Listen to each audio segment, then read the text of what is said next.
on News 5 Live.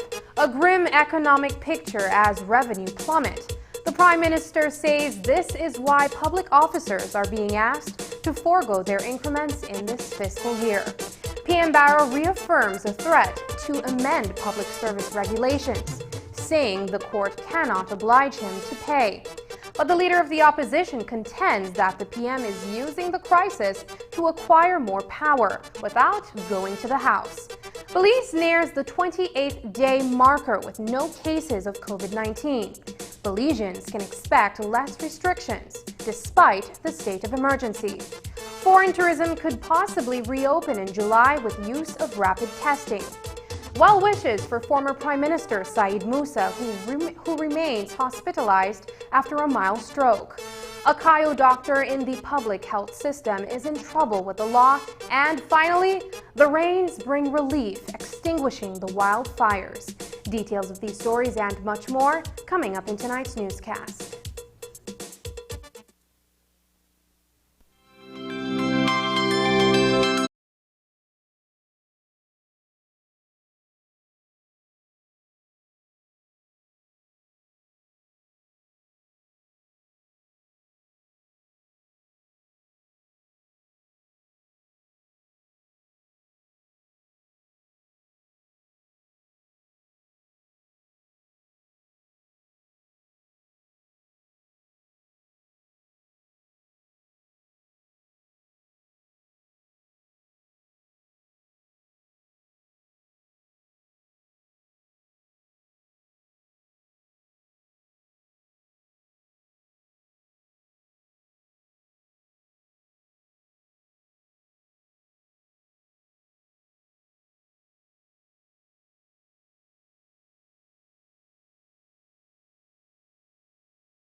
welcome to News 5 Live for Friday, May 8th. I am Sabrina Daly. Two major issues occupied the Prime Minister's press conference today: the dismal state of the economy and the deadlock with the Public Service Union are both pressing matters. The government is broke. Not one penny has come from the international financial institutions, and revenues to be Treasury have plummeted in March and April. So Prime Minister Barrow minced no words earlier today in referring to public officers as intransigent while expressing his displeasure with the position that they have taken in respect of increments that have become due. The PSU says that it is not prepared to waive pending salary increases this fiscal year. Of the three unions that stand to be affected by the waiver, including the Association of Public Service Senior Managers and the Belize National Teachers Union, the PSU is the only organization that has objected to the Prime Minister's proposal, bringing both parties to a deadlock on the issue. The PM argues that the amount being sacrificed by other government workers, such as ministers, CEOs, and contract officers, far exceeds what public officers are being asked to forego. The PSU, on the other hand, has remained steadfast in asking the Ministry of Finance to open up its books for them to see where shortfalls and savings are being realized. The other two unions have not made clear their particular positions, so I need to concentrate especially on the PSU. There's this stalemate between us over our proposals that public officers should forego increments for this fiscal year 2020-2021. Also, that senior public officers should agree to a reduction in certain of their allowances. And finally, that there is to be a withholding of a portion of gratuity and allowances for all contract officers, including, of course, the chief executive officers. These measures are absolutely necessary, but in fact, they are woefully insufficient. In terms of the savings to be realized, if indeed people would agree to forego the increments and the other reductions or withholdings in terms of allowances and gratuities. Again, that's factual. The Public Service Union has access to salary scales. They would know, for example, that what I said, as provided to me by the Ministry of the Public Service and the Financial Secretary, is absolutely true. A first-class clerk, the amount of the increment to be given up for this year would be $902. An administrative officer, grade 1, the amount would be $1,644. In the case of a CEO on contract, he or she is being asked to give up half his housing and entertainment allowance, as well as 1/4 of gratuity in 1 year. That is $13,000, as opposed to the maximum in terms of the public servants of this $1,644. With respect to ministers, the ministers of state get $4,500 per month. They have already foregone that month's salary. Senior ministers get $6,750. So added to that is the $800,000 monthly, the withholding of the salary, or they're voluntarily giving up the salary. That's the one time. That's the one-off. So it's $6,750 for senior ministers, $4,500 for ministers of state. Both groups will give up $800 every month till the end of the year. You put that on top of the $6,750 and the $4,500. Again, you will see how far in excess ministers are in terms of what they're giving up in comparison with the public service members. While government's monthly operating expenses sit at roughly $90 million, the steep plummet in May will leave a $60 million deficit. In the context of cuts being made in the private sector and elsewhere in the public sectors, PM Barrow says that the Public Service Union is being rather unreasonable since others are willingly giving up much more, given the overall financial circumstance. You cannot get away from the financial picture that I have painted. Salaries are $45 million monthly. For April, we only collected 41, and for May, it is expected to go down to 30. In addition to the $45 million, there's $45 million more in other operating expenses. $90 million per month, and we expect to be collecting something like 30. It absolutely does not add up. Please, while we have to always be civil, and while indeed we have to entertain the PSU with respect to information that they are seeking, do not let that take away from the absolute straightness and transparency of the equation. You're being asked to give up very little. So many others are being asked to give up so much more.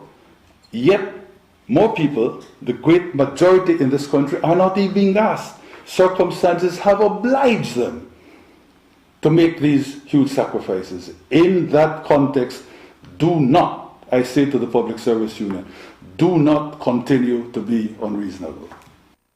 To further emphasize the point that the PSU is being irrational by rejecting government's proposal to waive increments, PM Barrow says that when the economy rebounds, other public sector workers will not be receiving monies that they have since relinquished. Conversely, the PSU has proposed a deferral, which would mean that government would still have to pay out increments for this year at a later date. It is not fair for the public servants who are not having their substantive salaries touched to insist that we won't give up, we will merely defer. When you compare it with the others in the very public sector, such as the CEOs, such as the contract officers, what they give up, they won't get back, When they give up the 5% of their gratuity, when they cut their entertainment or other allowances in half, it is not by way of any deferral. It is by way of a cessation. Why on earth should the other public officers, the bulk of the public service, insist that everybody else must give up completely for a year in the first instance, but they must not? I don't think that is fair. We have to try to preserve some notion of equity, and in that context, we continue to insist that it should not and cannot be a deferral. Following the PM's press conference, the leader of the opposition, John Briceño, made comments on the dismal state of affairs. While all are expected to make sacrifices given the economic crunch caused by COVID-19, Briceño says there are many areas other than salaries where the government can apply cost-saving measures. The exercise entails looking at the books with a fine-tooth comb.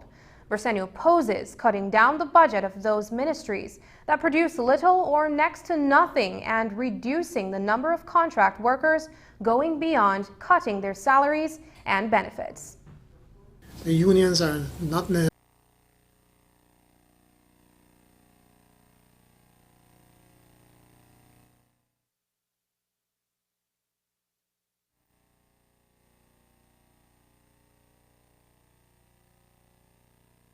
necessarily against doing any kind of sacrifice, but I think what has made this into a crisis is the way that the government has responded to the unions. They basically give them a very disrespectful letter. And obviously then any normal person, any other person would, have a pushback. As to what I understand, what the union is saying, that they said, okay, you want to do these cuts on or not giving us our increments this year, but let's sit down and talk and see where we can save even more money from the government. There are these issues of a lot of contract workers. I mean, and they suspected a lot of these people are cushy jobs because they support the UDP. There are a lot of ministries. The Ministry of, the first one that comes to mind, the Ministry of Housing, where when you look at the budget, I think the last is about $8 million, but yet they're building no houses. So why is it that they're getting all of this kind of money? And you can go from ministry to see where you can do some meaningful cuts that can be able to try to start to put us on a sustainable path. The union workers, the PSU, recognizes that there has to be some kind of sacrifice, but they are saying, let's sit down around the table and look at all of what the government is doing, all the expenses, and see where else we can do some more cost saving, take some more cost saving measures. I don't think that is unreasonable on the part of the PSU. The threat of an amendment to the existing public service regulation looms over the Public Service Union as a last-ditch effort by the Minister of Finance to get public officers to surrender their increments.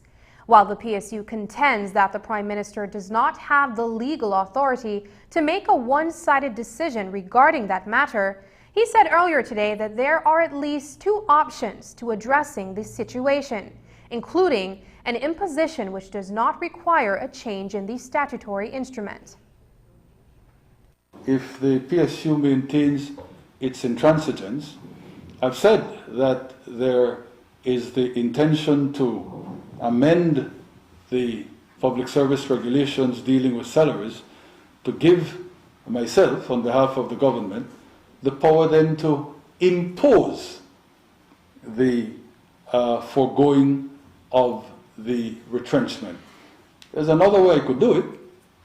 I could simply impose without even seeking to change the SI on the basis that even though there would be an argument on the part of the Public Service Union that I'm doing this unilaterally and without first seeking the sanction of law.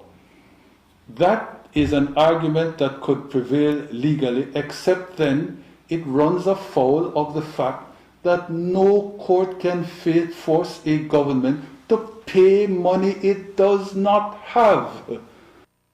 A letter from the Ministry of Finance to the Public Service Union earlier this week, Financial Secretary Joseph Waite first sounded the ultimatum that the PM can well proceed to amend the public service regulations to forego the increments of public officers for the fiscal year starting April 1st, 2020 and ending March 31st, 2021. But the intention to go straight to the Governor General and bypass the House does not sit well for the leader of the opposition. John Bersenio cautions that the PM is going down the usual path of finding cover in the law, and in this case, the COVID-19 crisis to acquire more power. The strategy from the Prime Minister has been from day one, if you don't want to give it to me, I'll change the law so I could legalize what I want to do. And he has done that. For instance, the best example is BTL. But I think what is even more worrisome to me as a member of Parliament, as a member of the National Assembly, is that he's not saying that I am going to go to Parliament, to the National Assembly, and to make amendments to the law. He's saying that under the state of emergency, I am going to go directly to the Governor General and ask the Governor General to give me the powers to make all of these changes without any kind of negotiations, without any kind of consent, without even going to the House for us to have a robust debate as to what he's doing. And to me, that's very concerning because now we're in a state of emergency. He is going to give himself even more powers than he already has, and I think that any citizen should be very concerned when a prime minister wants to take that kind of attitude. Belize's economy, knocked down by the debilitating fiscal impact of COVID-19, is on its knees and will take a lot from the public and private sectors to get it standing firmly once the threat of the coronavirus has subsided. In painting a grim picture of the country's financial affairs, Prime Minister Dean Barrow laid out the deficits that government has been incurring as a result of poor tax collections resulting from the economic shutdown. If April was bad enough, the month of May is expected to be much worse as revenue collection is projected to decline considerably, the net effect being a shortfall in the monthly wage bill.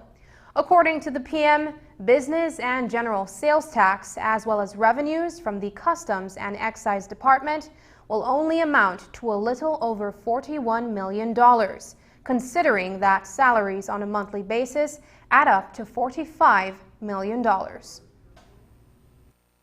A snapshot of the current financial picture looks like this. For the month of April 2020, collections of business tax and GST together were just 48% of what was collected in April 2019. This decrease was from $45.8 million in April 2019 to only $21.8 million in April 2020. Remember too that these taxes are paid in arrears, come through in arrears, so to speak. So the April 2020 collections relate principally to March 2020 business activity. March was, of course, before the lockdown. The point being that this May month's 2020 collections relating to April 2020 business activity, when the lockdown was in full effect, will see an even more precipitous fall. The projection, in fact, is that April's fall to $21.8 million will drop further to only $11.2 million in May. Now consider further that Customs and Excise also fell in April 2020 to $20 million. That was a $10 million drop over April 2019. Again, the customs revenue was principally for goods ordered before the lockdown. The same pattern, therefore, as with business tax and GST, will be repeated with respect to the customs revenues. Accordingly, the reduction in goods ordered after the start of the lockdown this past month will see a further fall in customs collections in May 2020.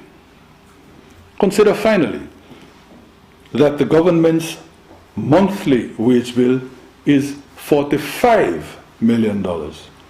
That means that the $41.2 million collected from business tax, GST, and customs in April could not meet that $45 million monthly wage bill. Since the beginning of the week, and there will be much more news after the break.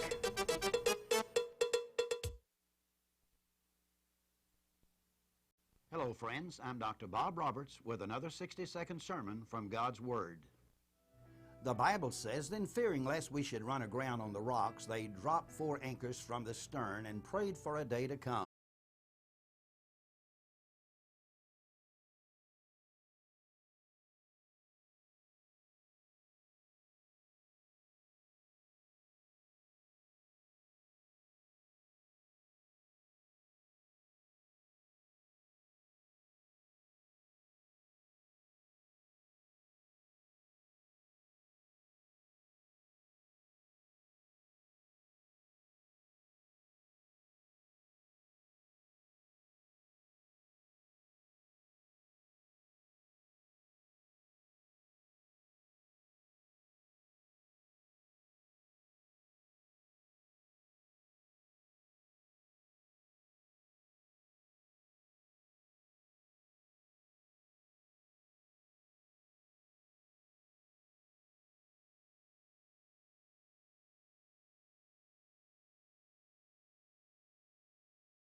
Well wishes flow today for the quick recovery of former Prime Minister Saeed Musa and sitting area representative of Fort George Division.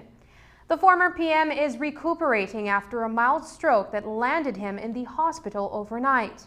The 76-year-old started feeling discomfort in the afternoon on Thursday and was taken to a private facility on Thursday night. His family, through his son Karim Musa of Caribbean Shores, sent out a message to say that the older Musa was recovering and is expected to be hospitalized for the next few days. He is said to be alert, and because of COVID-19, visits are limited to immediate family members. Today, both of the leaders of the PUP and the current PM sent best wishes. Allow me the opportunity to express my best wishes for a speedy recovery for the Right Honorable Saeed Musa, the ex-Prime Minister of Belize. I understand that he was last night admitted to hospital having suffered what was described as a mild stroke. I'm sure that I join all other Belizeans in wishing him a speedy and complete recovery. I was shocked and I'm very concerned. But at least after speaking to members of his family, I feel better because it seems that he is on his way to recovery. Saeed has given much of his life to this country, representing as an air representative in Fort George and working towards helping the father of the nation, the Right Honorable George Price, in its quest for independence. He has been a two-term Prime Minister. He was a leader of our party. So all of us have a lot of regard and respect and love for Saeed. And we are all rooting for him, we're praying for him, and God willing, he will bounce back.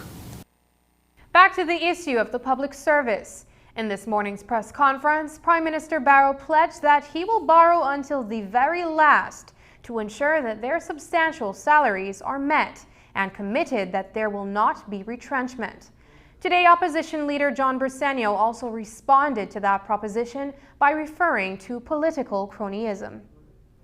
I will borrow until I can borrow no more, but anybody must realize that beyond that, there can be no, as it were, absolutely fail-safe, unalterable guarantee. The central bank will not be able to print money until kingdom come. And if there comes a time when there is simply no more money, then we'll have to examine the circumstances then. I will tell you that I do not see that happening at all, at all, at all. The Prime Minister wants to have his cake and eat it. He's saying, I'm not going to fire anybody and I'm just going to borrow. I think he said he's going to borrow and borrow and borrow until he can't go anymore. It's not just about borrowing, and to make the salaries. It's about looking at his government, where the monies are being spent. Where is it that we have to have cuts? Where is it that we have people that are there only because they are political cronies? That is where we need to cut the fat and get to the real deal that we need to be able to run a government as sustainably as possible. Government is out of cash, and the Treasury and debt will continue to grow as government looks to borrow to meet its wage bill and other obligations. Briceño, in a one-on-one interview with News 5's, asserts that for 12 years the government has mismanaged the country and its finance, and now a heavy price will be paid by Belizeans. That now, after spending over $600 million from petroleum, almost $500 million from Petrocaribe, borrowing billions of dollars, he gets his budget approved the 1st of April. 6 days later, he announced that the government is broke. it showed all along that the emperor had no claws, that the UDP has mismanaged the government, has mismanaged the economy, and now all of us collectively are paying a heavy price that will require lots of sacrifices from everyone.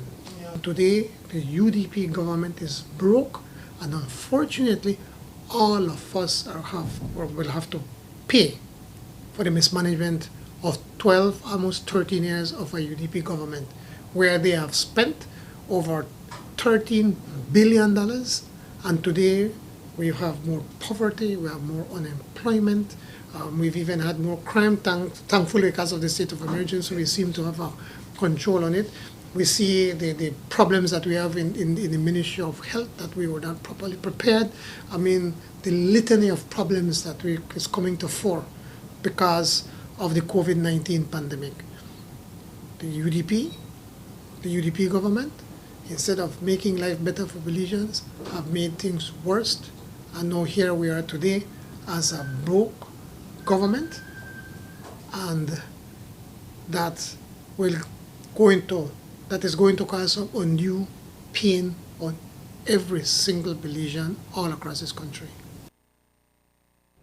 Since the beginning of the week, there has been an ease on restrictions of the state of emergency, and the businesses are reopening except for places such as casinos, gyms, and restaurants.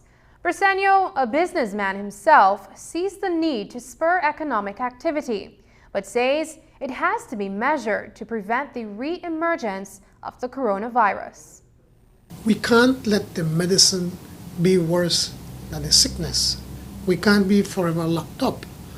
So we have to start to open up the economy. We have to start to allow people to be able to go back to work. Because the government obviously they don't have enough. I mean, they're broke, so they can't give you anything. So these are some steps that we have to take. What is important that we do them carefully. What is important that we constantly continue to remind Belizeans that, hold on, we're not free yet. We just have to be very careful. We have to ensure that we are not crossing into Mexico, especially in Mexico, or to a lesser extent Guatemala, where the virus is still, not even spiked yet, it's still going up, because then you are putting in jeopardy not only yourself or your family, but the entire country. So it is something that is necessary. We have to do it. I think we've been blessed by God that we've only had 18 cases, and we managed to contain it quick enough. So we have to open up. But we have to be very careful, we have to be conscious about what we're doing, and we can't let down our guards. Belize is nearing the end of the 28th day incubation period since the last publicly reported confirmed case of COVID-19. While we prepare to breathe as a collective sigh of relief and anticipate further relaxation of regulations under the existing state of emergency, we are not completely out of the woods. Monday officially marks the end of that month-long window. It is also the day set for the next meeting of the National Oversight Committee, which will determine what those relaxed measures will be. While there are enough supplies and stocks of PPEs and ventilators this morning, the Prime Minister informed that citizens will subsequently be allowed to move about the country for the sake of domestic tourism. There is still no new confirmed COVID-19 case, and Monday will be the 28th day. We will reach that 28th day marker, providing this position of no new positive holds through this weekend. If it does so, and we do reach that 28-day milestone, we can promise you a further relaxation of some of the remaining restrictions. The National Oversight Committee will meet as usual on Monday, followed by Cabinet on Tuesday. they will be asked now to provide for greater cross-district movement, particularly so as to enable a domestic tourism push. The hotels, as you know, have already been given permission to reopen, but now we would expressly provide for the ability of local guests at our hotels to be able to enjoy the amenities, including the pool, including walking along the beach, and including swimming in the sea. Of course, the social distancing requirements will remain in place so that group swimming and group strolling, if you will still be prohibited. The Ministry of Health has carried out 1,159 COVID-19 tests. That's the figure on Thursday's infographics, which provides a quick overview of Belize's COVID-19 situation. When he appeared on today's live webcast of Ask the Experts, Director of Health Services Dr. Marvin Manzanero broke down those numbers. Up to yesterday's information, we had done a total of 1,159 tests. And when you sum that up, you will notice that there's 18 positives, and if you add the positives and the negatives, there is a difference of 10. If you have been following the infographics on a daily basis, you will note that we had 6 before and then it went to 10, so that our math is not wrong. The reason why we have to explain that is because people who are tested positive, as you would know, before you can be determined for you to have been a fully recovered person, you would have to be screened again. When we ran a test a second time on at least 10 of these persons, they turned out to be positive. So that's where the difference of 10 arises, but you don't count them as positive cases twice. So that's where the difference of 10 comes about, because we are talking in the infographic of a total of number of tests done, not number of people done. If no new COVID-19 case is reported over the next 30 hours, Sunday will mark 28 days straight since no case of COVID-19 confirmed in Belize. It will mean then that we have recovered from the first wave of the virus. But DHS Marvin Manzanero points out that it may not want to claim the COVID-19 free title. He says Belizeans should take caution and learn from neighboring countries. Again, he warns that it is very possible that Belize will experience subsequent waves of the deadly virus. So we recovered our last 2 patients earlier in the week. As a result of that, I do know that people have been saying, well, or some of the headlines have been that we are COVID-19 free. And while that may be true to a certain extent next week, once we have completed our 28-day cycle, we really don't want to use that term because we feel that it can be misleading for the public. I think we are starting to have a sense of people starting to let their guard down, which is one of the reasons why I'm here before we go into a Mother's Day weekend. And we cannot really afford to do that. We cannot isolate the fact that even though we may have contained this initial first wave with the 18 patients that we have had, we are really seeing with the curve that's in Mexico, the curve that is in Guatemala, the cases in Honduras and the cases in the US, and the amount of people actually dying in these countries, particularly Mexico and the US, the numbers can be very staggering. When you look at the numbers for neighboring Quintana Roo, the vast amount of cases are in Cancun and Playa del Carmen area, but you cannot shy away from the fact that Otonpe Blanco, which is where Chetumal is, that municipality, is having cases and people are dying. And they are just starting to pick up their numbers. They are also trying to take drastic measures because, like in Belize, it's Mother's Day weekend coming up, and the socialization that can happen, or people rushing to the streets to buy gifts on this particular weekend, flowers and all those other things that may be bought, can actually have a reflection in terms of numbers 2 weeks from now. We're talking about many prevention measures and people assuming that If we go through this weekend and Monday we are back here and we don't identify any case, again, we're going to be doing testing tomorrow and on Monday, we would have gone through a full 28-day cycle, which means we have gone through 2 incubation periods of SARS-CoV-2 for us to be able to say that it doesn't seem we have any active ongoing transmission in Belize. Again, we won't say we are COVID-19 free. We would say that we have gone through our first wave and we will more than likely be having further waves as we move along for sure. Because you will note what's happening all around us. So it's not going to be a question of if, but when we get a second or a third wave. And when it comes to testing, Dr. Marvin Manzanero notes that daily testing is not taking place. He outlined some of the industries and frontline workers who will be captured in random testing to be undertaken. As we move along, we also should specify that we are not doing testing every day now. This week we are run tests Tuesdays and Thursdays. We're going to run another batch tomorrow. And we are going to be publishing a calendar of activities in terms of when we are doing testing. We are only going to be doing testing on a specific day if we have any potential cluster or any patient that we have a high suspicion that the patient is potentially positive. Then we're going to run a test on a specific day.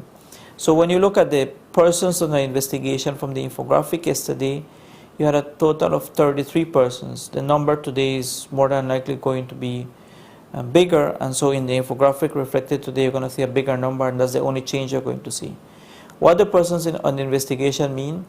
It doesn't mean that these people are necessarily symptomatic persons or that they are linked to the previously documented cases. The reason why we're saying persons on the investigation is because the lab only lumps all the persons whose sample has arrived for testing at the Central Medical Lab. The lab doesn't make the clinical differentiation of where these patients are coming from.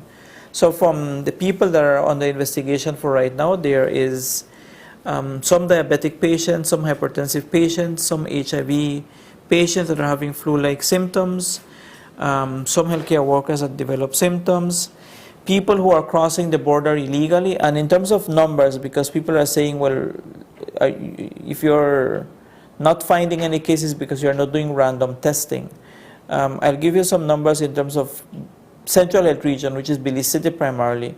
We have tested so far, out of this total number, 16 people, random, from BDF, Police and Immigration, 19 persons who work at banks.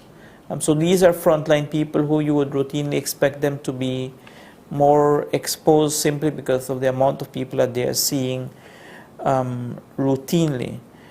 In our list to do random testing, we have people from elderly homes, not only the persons who are being housed at the elderly homes, but the staff that works there. And again, it doesn't mean that the entire staff is going to be swabbed. You're going to do a random check on them. We're looking at the possibility of testing randomly pregnant women as well, people from call centers randomly, people from the utility companies, water taxi and other transportation means such as people who are pilots and bus drivers.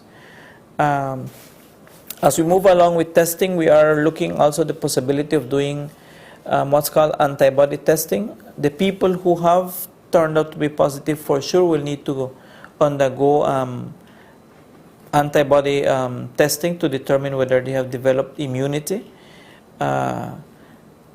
And we will be doing random antibody testing once the test has been approved as well in people in general to determine if there's cases that never showed any signs and symptoms but who were exposed and develop immunity, which can happen.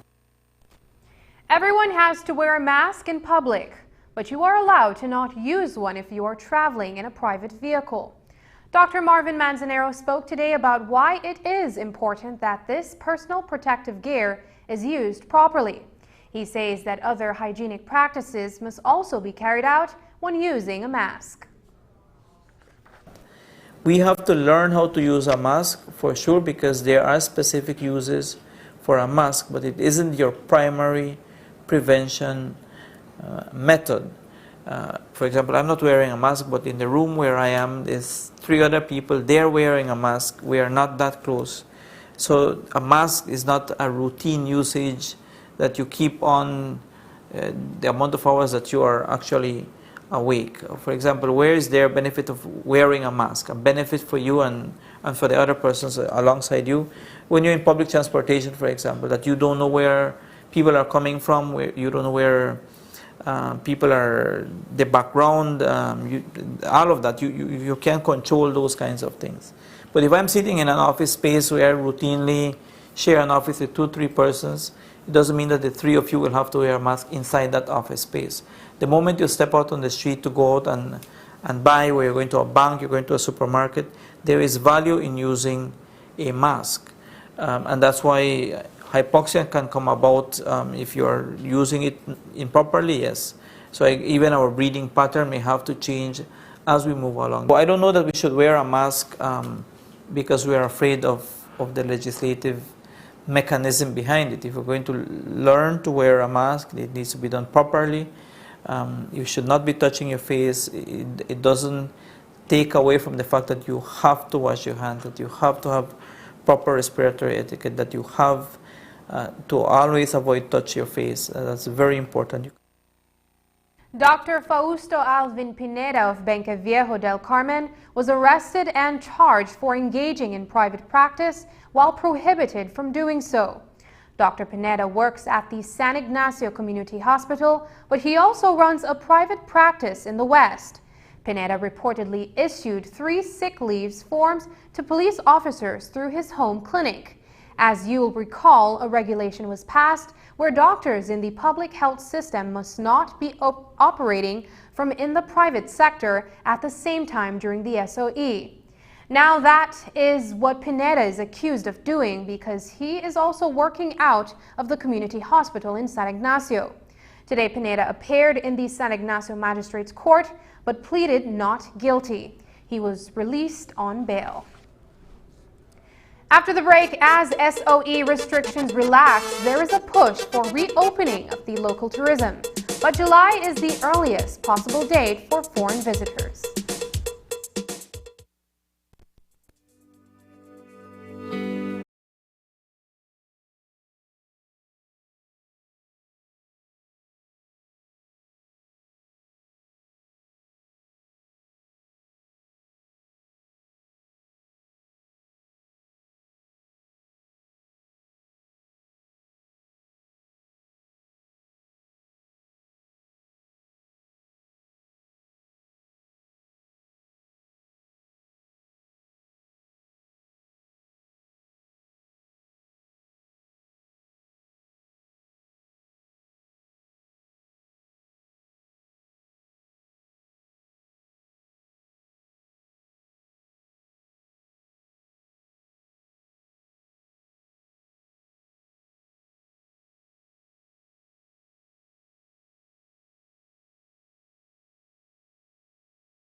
Opening up of the country for Belizeans to move freely to other local destinations can start as early as next week.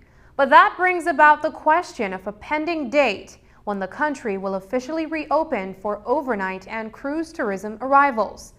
There is a possibility that visitors can begin arriving as early as July, providing that there are certain safety as well as public health measures put in place, including rapid testing for COVID-19.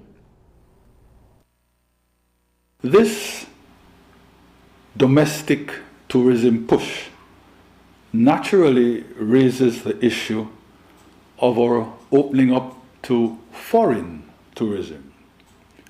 We are clearly not there yet, and my best guess, my personal best guess, is not before July. That, I would like to note, is also the position of CARICOM, as discussed in a virtual meeting of heads that took place earlier this week.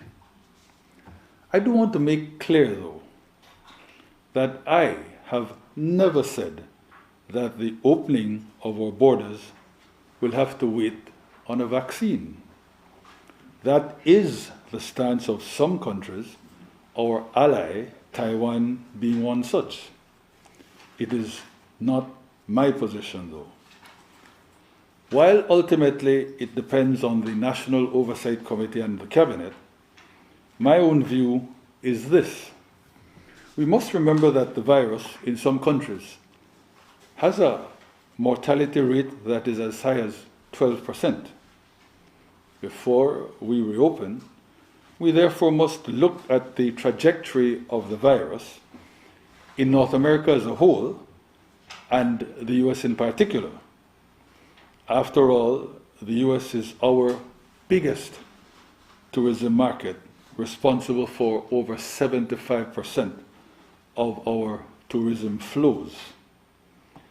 As long as the rates of infection in the US have not plateaued, we would best beware. Also, we hope for, though not necessarily wait upon, an effective treatment for those that become critically ill after contracting the virus. What, of course, could allow us to hurdle both the barriers I have just referred to is the availability of an effective rapid test. That latter seems to be getting closer and closer, hence my own reason for feeling that we could be good to go possibly by as early as July.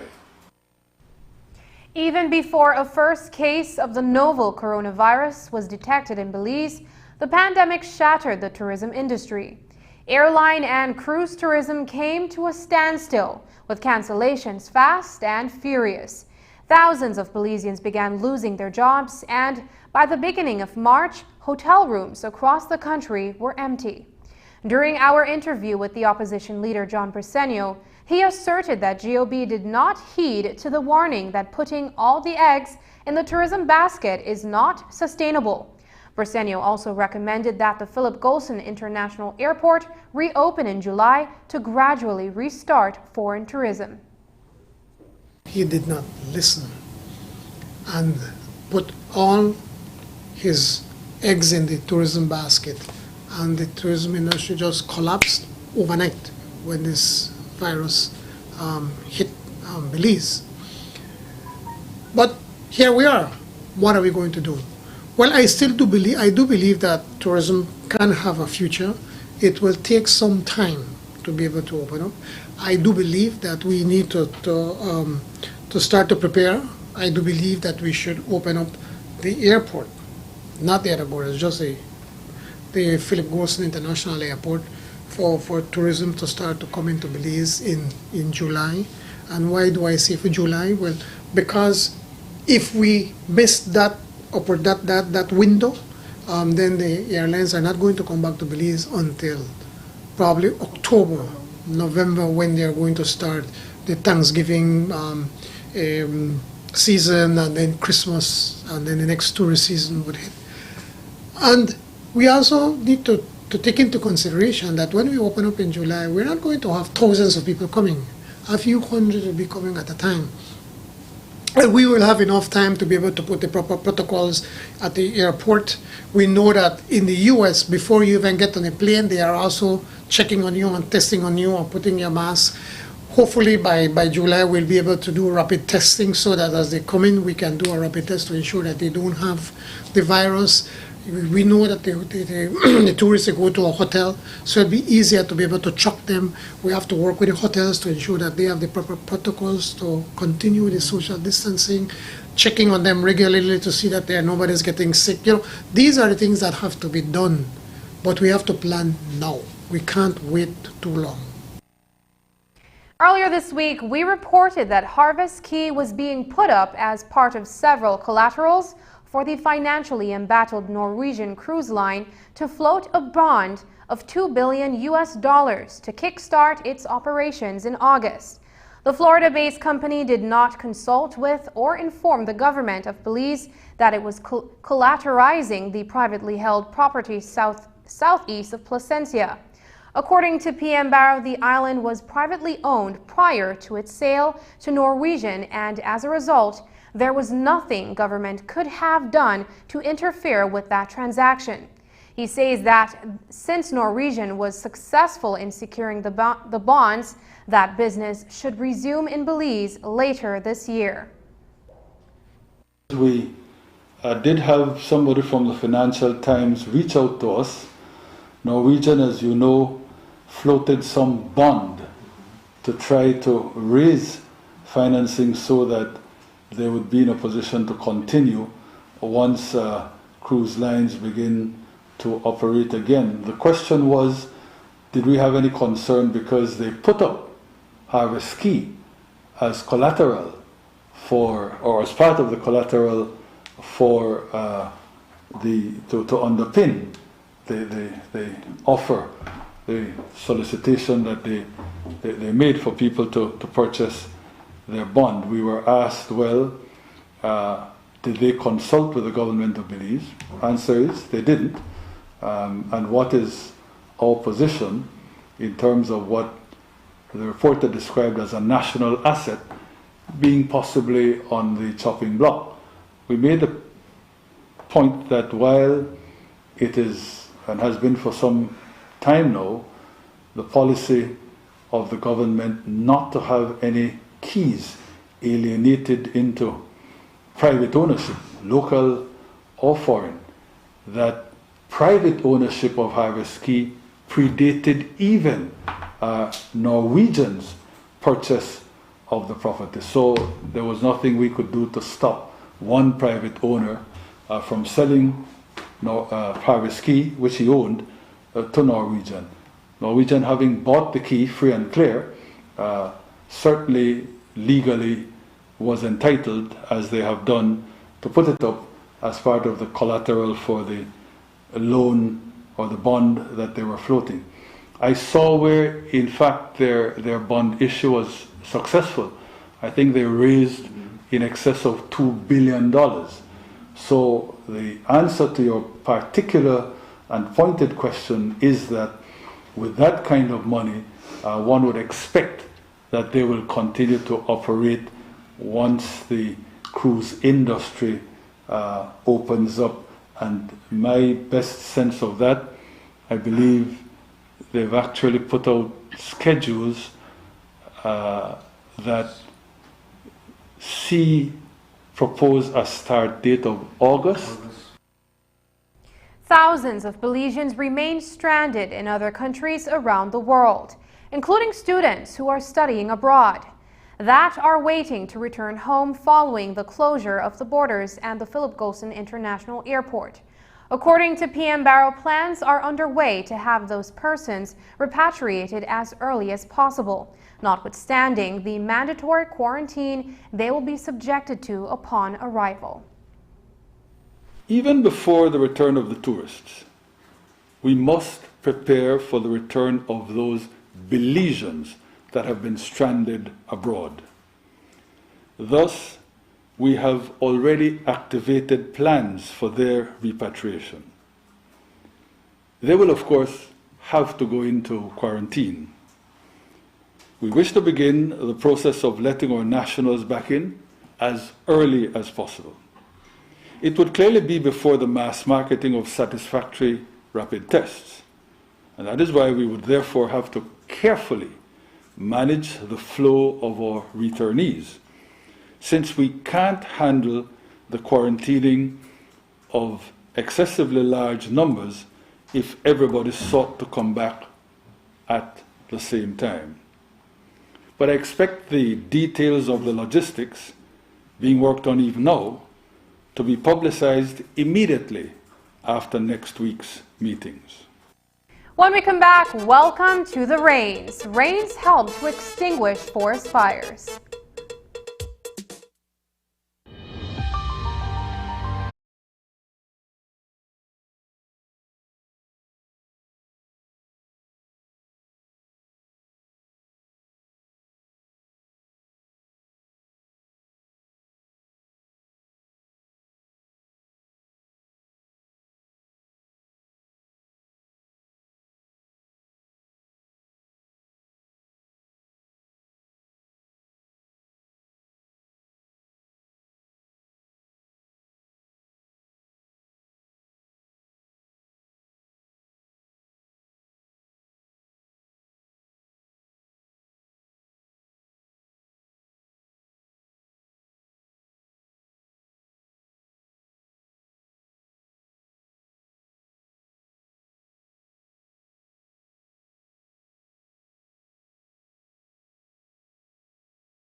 There's a bit of good news to report tonight as it relates to the fires that were ravaging the forests and farmlands.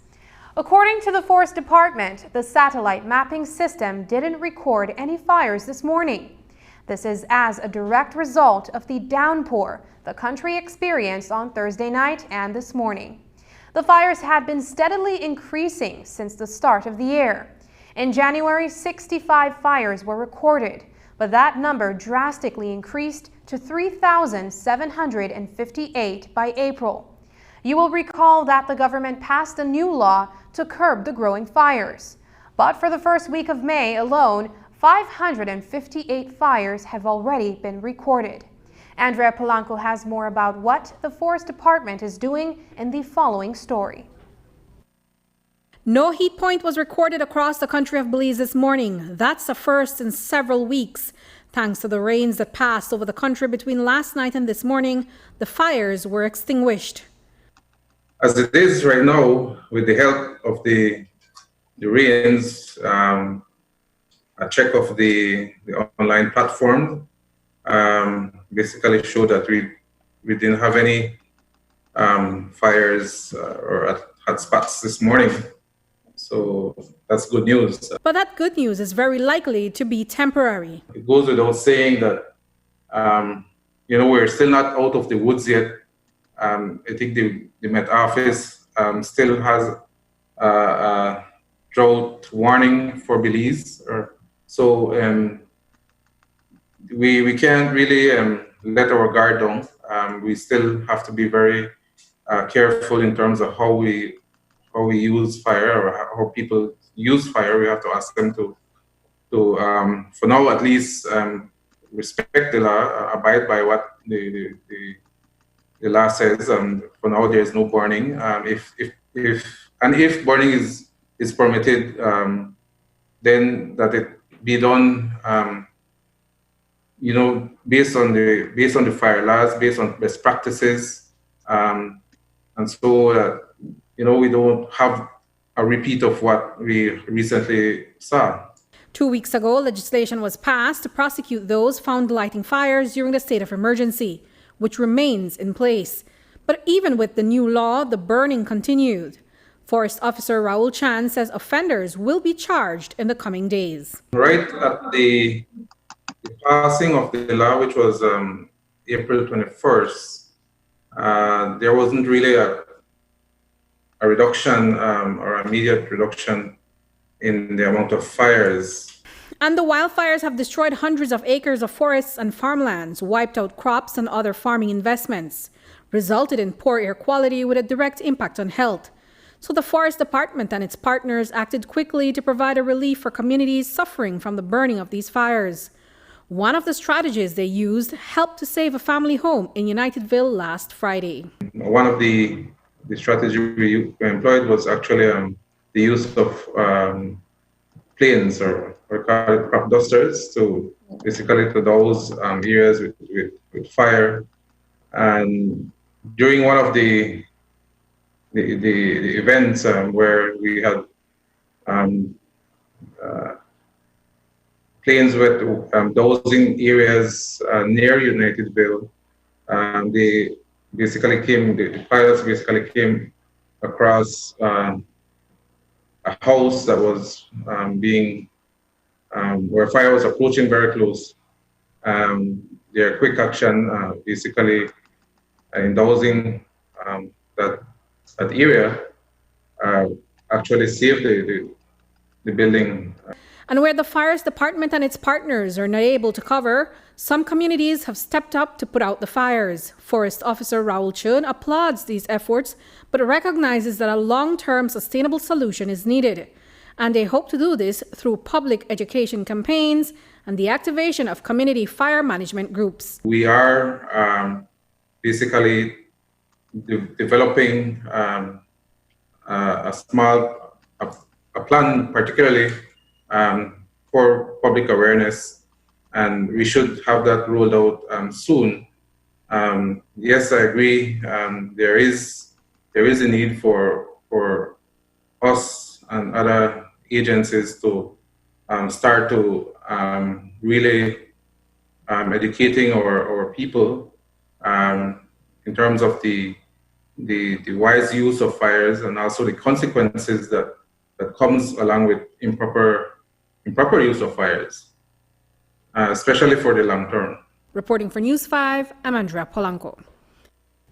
COVID-19 has shed light on the number of families that are in desperate need of putting food on their table. In the Mesopotamia division in Belize City, a soup kitchen organized by PUP standard bearer Dr. Candice Pitts was started to assist families with daily hearty and nutritious meals. Early in the mornings, using local produce from friendly donors, foods are prepped and cooked by a team of volunteers to share with constituents in the division. Here's News 5's Dwayne Moody. Tens of thousands have lost their bread and butter as a result of COVID-19. But even before the pandemic, there were also thousands without jobs and in need of pantry and/or financial support to provide for their households, reflecting the economic state of affairs. While the government is tasked with supplying relief during a time of crisis, there are persons taking on the mantle to help where they can in the Mesopotamia division of Belize City.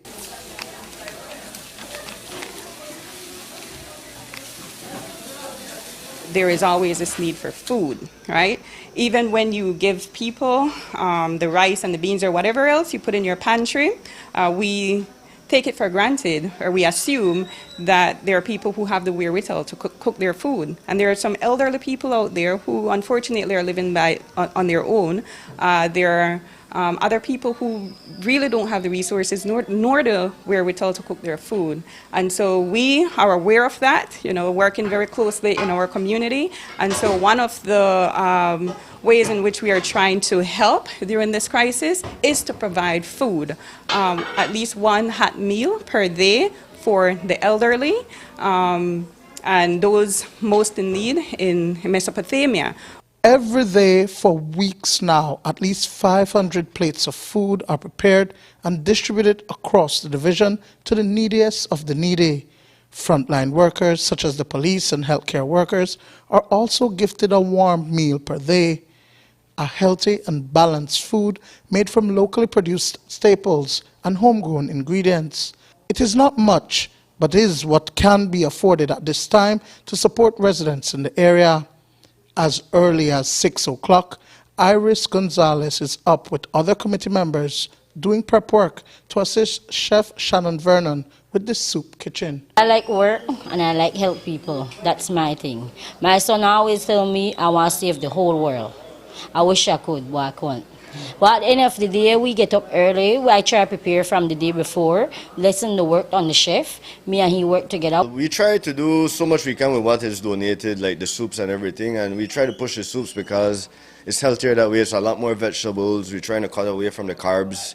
So we're providing all locally produced vegetables, and the locally produced fish and chicken that we get is from the Feinsteins and other donors. And we really try to push the health aspect of it, because in this time of need, you need to be as healthy as you can. Gonzalez and others are not being compensated for the help they're providing and are giving from their heart.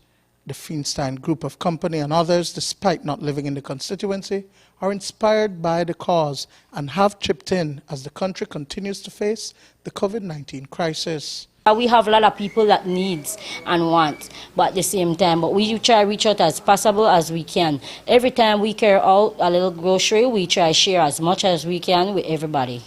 Yes, we can reach out at the same time to everyone, but as much as we can do, we do.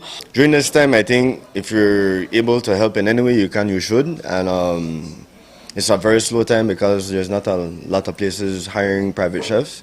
And I just took the opportunity up to come, and I got invited by Miss Candice and Miss Melita to come and help out, and it's been great so far.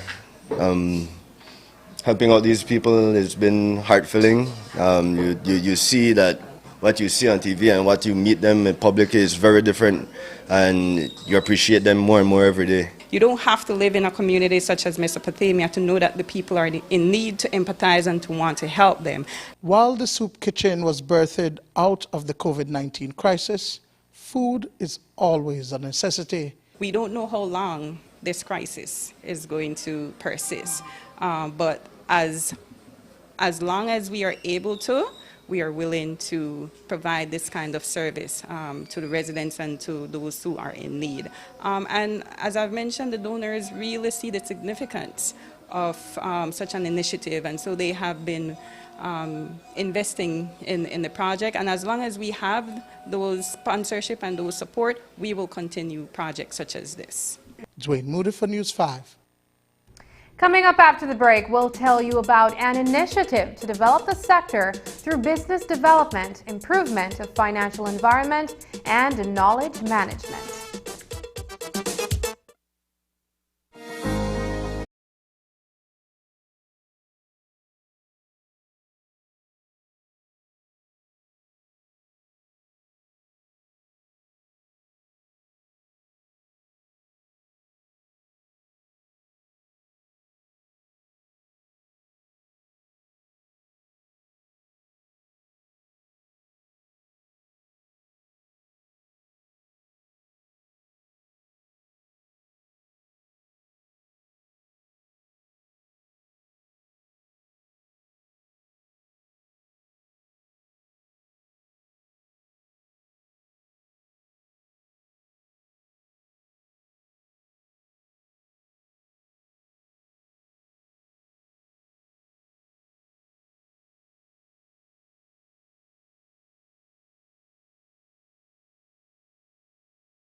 Today, the Republic of China reaffirmed its support for the region's micro, small, and medium enterprises executed by the Center for the Promotion of MSMEs, known as CENPROMIPE.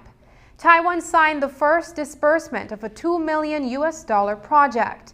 The initiative seeks to promote regional actions that will help to develop the sector through entrepreneurship, business development, improvement of financial environment, and knowledge management.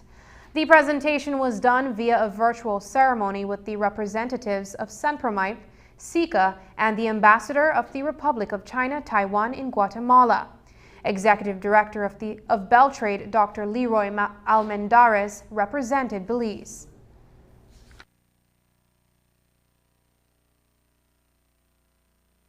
The main purpose of the meeting this morning was the handing over of the first amount, if you will, of a contribution in the form of a grant from the Republic of Taiwan.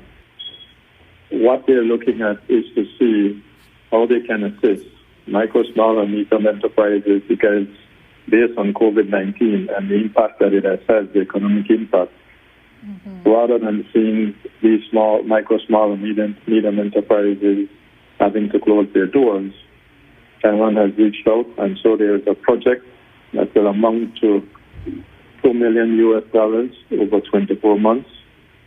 And today, the first amount is being handed over of about $500,000. The beneficiary countries are Belize, Guatemala, Honduras, and Nicaragua. But our focus will always be to see how we can assist all the micro, small, and medium enterprises. Most of our meetings are held, now it's being held in Honduras, but to address and to see how you can integrate innovation and creativity for the sustainability of these micro, small, and medium enterprises. Because in the region, over 90% of employment is generated by these MSMEs. This project is very, very important. There will be an assessment, but these projects were already developed, and so therefore, Taiwan, as a continued supporter of Senpromite, decided to finance this project, and so therefore this disbursement, the first disbursement, will go a long way, and so we will be looking forward into the future, not too long from now, to see exactly how these monies will be disseminated. But I must tell you that Belize is a very big beneficiary to training and other initiatives from our membership in Senpromite. May 9th is birding's biggest day around the world. It is called Global Big Day, which is an annual celebration of birds around you. While the current state of emergency limits movement, birding enthusiasts are not able to participate this year as they usually would. But despite restrictions, birders in Belize will be up at the crack of dawn to check in with the birds in and around where they live. Local birding expert Roni Martinez says if you are looking for something to do this Saturday, you can also join in right from your backyards. In essence, why we do Global Big Days, we want to get a snapshot of where birds are during that one day. And this is like a global snapshot. And it helps us because we know, for example, where some migratory birds are and the route that they're following. So we try to report as many different species as possible. So we're always looking out, we're always listening out for those calls and everything in order to maximize, right? In order to get them the maximum amount of birds. Some of my friends in the city who really can't move outside of Belize City, for example, they will just do this Global Big Day right from their backyard. So they'll probably get up very early and using the eBird app, record all the urban birds like the great-tailed grackle, melodious blackbird, social flycatcher, and stuff like that. All the stuff or all the birds that you would normally find in an urban environment. What should they do tomorrow if they're looking for something to do? So my first recommendation right now is they should go and check out the Belize Birding Network Facebook page. We gave a really neat introduction on what Global Big Day is, and an introduction to eBird, the two main things that you need to know for tomorrow. And eBird is very easy to use. It's an app that you download for free, and you can download it on a tablet, you can download it on a phone, and you can even enter your sightings online using the ebird.org website. Very basic equipment that you need. Binoculars, of course. If you don't have binoculars, many birds that come into your yard or around your area, they're highly visible, they're very vocal, especially right now that it's part of the breeding season, so they're constantly singing and vocalizing. But maybe also some bird books like these two that I showed earlier this morning, right? These are two good books that can definitely help people in identifying birds and some in their backyard. So basic equipment, some field guides, binoculars. There's also nowadays a really good and completely free app that is called Merlin. And Merlin, you go to the Apple Store or the Play Store in Android, and you download it. It's free, and there are different packs that are specifically for each country. And there's a whole pack for Belize. If you are interested in birding and the global big day, you can join the Belize Birding Network on Facebook. And shifting to the police force, a well-known face in law enforcement is moving on. He served in the Belize Police Department for as many as 38 years, moving up the ranks before retiring earlier this week as Deputy Commissioner of Police and Commander of Administration. Robert Mariano was a career police officer for most of his life, serving in various capacities in the department. His duties have now been passed on to Assistant Commissioner of Police Desiree Magdaleno. Earlier this week, Compol Chester Williams spoke about the retirement of his good friend. Let me first and foremost say thanks to Mr. Mariano for his 38 years of service to the Belize Police Department and the country of Belize. I believe he served with distinction, and he rose all the way to the rank of Deputy Commissioner, coming through the ranks. He's a good friend of mine, I must say, and he'll be missed. He was, as you know, our Commander of Administration, who is the second deputy. That post is now being held by Assistant Commissioner Desiree Magdaleno. And so, basically, she have taken over his position, and hopefully, in the not too distant future, she'll be elevated to the rank of Deputy Commissioner, and then we go from there. Aside from his work with law enforcement, Mariano also served in other capacities and was active in the National Garifuna Council. And that's the news. Don't forget that tonight's broadcast is available in both text and streaming video at channel5belize.com. You can also connect with us on our Facebook page at facebook.com/News5Live. I'm Sabrina Daly. Thanks for joining us. And from all of us here at News 5, please remember to wash your hands, keep your social distance, and stay at home. Good night.